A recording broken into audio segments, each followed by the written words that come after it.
नमस्कार शेतकरी मित्रांनो, शेतकऱ्याकरता महत्त्वपूर्ण बातमी आहे. ज्या शेतकऱ्यांना राशनवर अनुदान मिळते, त्या अनुदानास महाराष्ट्र शासनाने या ठिकाणी मंजुरात दिलेली आहे. यासाठी 14 जिल्हे या ठिकाणी पात्र आहे. त्या संदर्भातला जी.आर. आपण या ठिकाणी बघूया. 14 जिल्हे एपीएल डीबीटी केसरी शेतकरी योजनेसाठी निधी वितरित करण्याबाबत दिनांक 17/6/2026 रोजी अन्न, नागरी पुरवठा व ग्राहक संरक्षण विभागाने हा जी.आर. प्रकाशित केलेला आहे.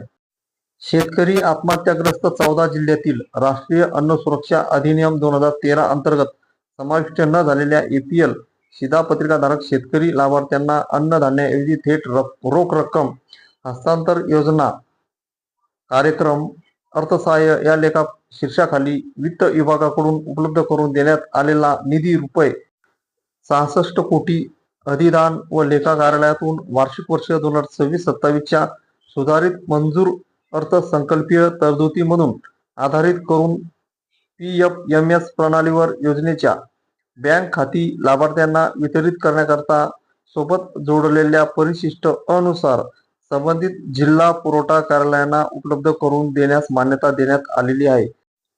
म्हणजे शेतकरी मित्रांनो, महाराष्ट्र राज्यातील जे आत्महत्याग्रस्त 14 जिल्हे आहेत, त्या जिल्ह्यातील ज्या शेतकऱ्यांना अन्नधान्य मिळत नाही, त्या शेतकऱ्यांना या ठिकाणी रोख रक्कम या ठिकाणी देण्यात येते आणि त्याकरता महाराष्ट्र शासनाने 66 कोटी रुपये निधी या ठिकाणी मंजूर केलेला आहे आणि येत्या काही दिवसात ही रक्कम शेतकऱ्याच्या बँक खात्यामध्ये या ठिकाणी डीबीटी पोर्टलद्वारे या ठिकाणी जमा करण्यात येईल.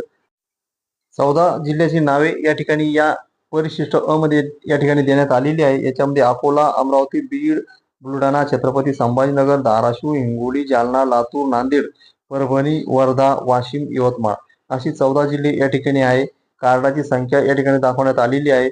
लाभार्थ्याची संख्या सुद्धा प्रति जिल्ह्यामध्ये किती आहे या ठिकाणी दाखवण्यात आलेली आहे आणि प्रति जिल्हा एकूण रक्कम ती सुद्धा या ठिकाणी दाखवण्यात आलेली आहे. अशी ही एकूण टोटल 66 कोटी रुपये निधी या ठिकाणी मंजूर करण्यात आलेला आहे.